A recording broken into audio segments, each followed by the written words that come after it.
My name's Andrew Wilson. I'm the head of EA Sports.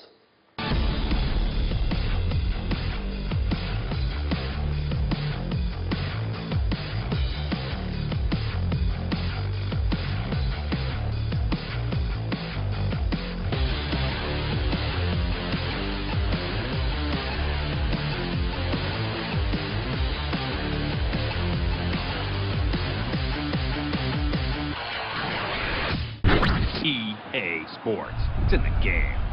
The big news for EA this year, especially from the sports side, is that with the UEFA title coming out, you've actually done the DLC route. What was the reason for that? Largely consumer feedback. One of our big shifts beyond our core focus of just quality is really about moving from product to service. So at the very core of every experience has to be quality, but now, in this day and age, the notion that you just put something out there and let it be really isn't what the gamer's looking for anymore. They're looking for a service to be wrapped around that experience. They're looking for new content on a daily, weekly basis. They're looking for new challenges. They're looking for, the game to change as they play. And as we have changed around, as we've built live service teams, as we've got, new roles in the label that are focused on better understanding how gamers play our games, and we, evaluate the billions of telemetry events that happen in our games every day, and we analyze that data and we process that data. What really came out of that was a desire for gamers to extend their FIFA experience with Euro.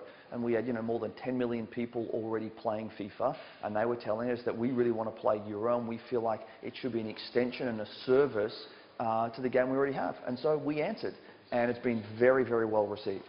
Is that a new initiative to listen to consumer feedback, or is that something you've tried to put more emphasis on in recent years? So I think if you look at us, over the last 3 years, you've seen a really marked shift. You've seen a really marked shift around quality. I think we have 5 of the top 7 rated games of this generation. I think we have 4 of the top 5 in the last year. So we've had this kind of focus on quality and this focus on service. And that service basis, it started with, when we did FIFA Ultimate Team, how we delivered that and how that changed week to week. When we did EA Sports Football Club last year, gamers told us they wanted a greater connection with their club, they wanted a greater connection with other fans and other rivals. And more importantly, they wanted new challenges based on the real world of football every week. And so EA Sports Football Club kind of manifested that feedback. And as we look now to the future, we're going to continue to focus on quality. We're going to continue to build on that service. So the construct of our teams is changing with live service teams for every franchise that we have that are there to analyze the data, build content based on that, and then serve that to the consumer and the gamer on a week-to-week basis. Then you're going to look to see us focus around, connecting consumers, connecting the experiences they play to make sure that when they play on a mobile phone or a PC or a console, all of that adds up to the same experience and connects them to other gamers. And so I think we really started this 3 years ago. You saw it really begin to manifest in the last year. And now as we look at, this year and beyond, you're really going to see an ongoing focus on those 3 things: quality, product to service, and being the most connecting brand in our industry. With the UEFA specifically, are you concerned that there's no presence at retail in the stores, on the shelves, when the Euros are going on, people are going to be walking in, oh, the Euros are on, I'll buy a game? I think, retail continues to play a very important role in how we reach consumers. And, FIFA as a game continues to sell extraordinarily well. And when I look at the charts in the UK, FIFA 12 is continually in the charts. FIFA 11 is continually in the charts.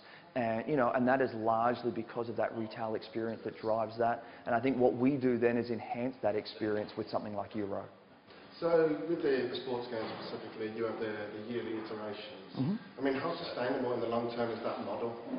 I think that, we are in a very special place with our genre. I think there are beats that happen on an annual basis in the real world of sport. And so what we really do is follow the heartbeat of soccer or the heartbeat of American football, and that runs on an annual cadence. And so I think there are always going to be major drops, major code iterations that happen on an annualized basis. I think the change you are seeing from us, though, is an advent of us employing a few hundred extra people to perform live development, live operations, live service, live analytics. That's not going to be the only time you interact with us. You're going to get content on a daily basis. In fact, I think in the last year we've released at least 1 piece of brand new content every day. You're going to get new challenges on a weekly basis. You're going to get a service that connects you with other fans, connects you with your club. So that's the change for us. I don't think the annual iteration goes away because I think that allows us to do big changes and drive big innovation with the heartbeat of sport. But what I do think is you get more engagement with us and with your friends around the games we make and the service we provide on a day-to-day basis. It must be quite difficult for the developers to work on a franchise and knock out a game every year. How do you prevent the developers themselves from burning out and literally just spending too much time on one franchise and feel like they don't enjoy it? Because obviously you get the best out of somebody when they're enjoying their work.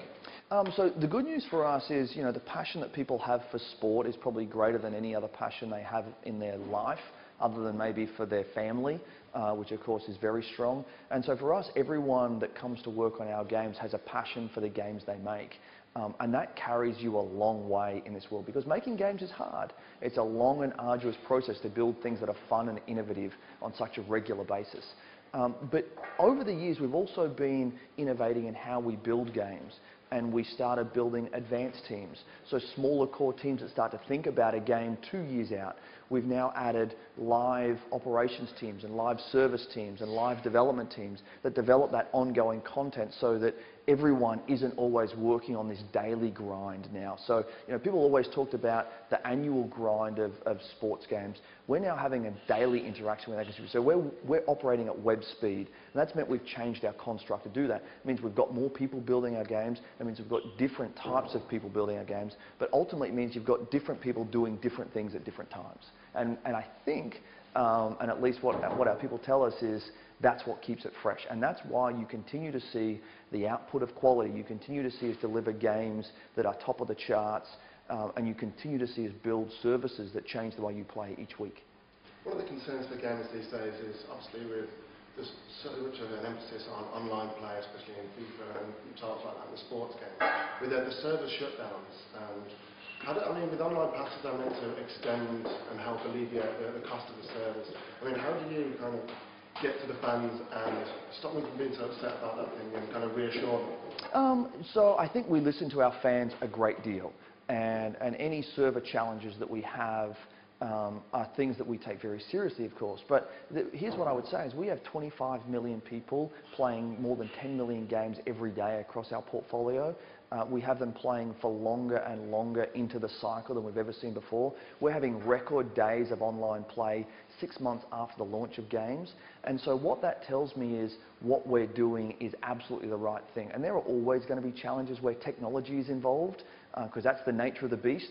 But what we have done is, you know, put the resources and the investment in place to make sure that we're delivering the most proactive online experience that we can. And I think if you compare what we're able to do in our world to the things that other groups can do, I think you would find that we stand up pretty well.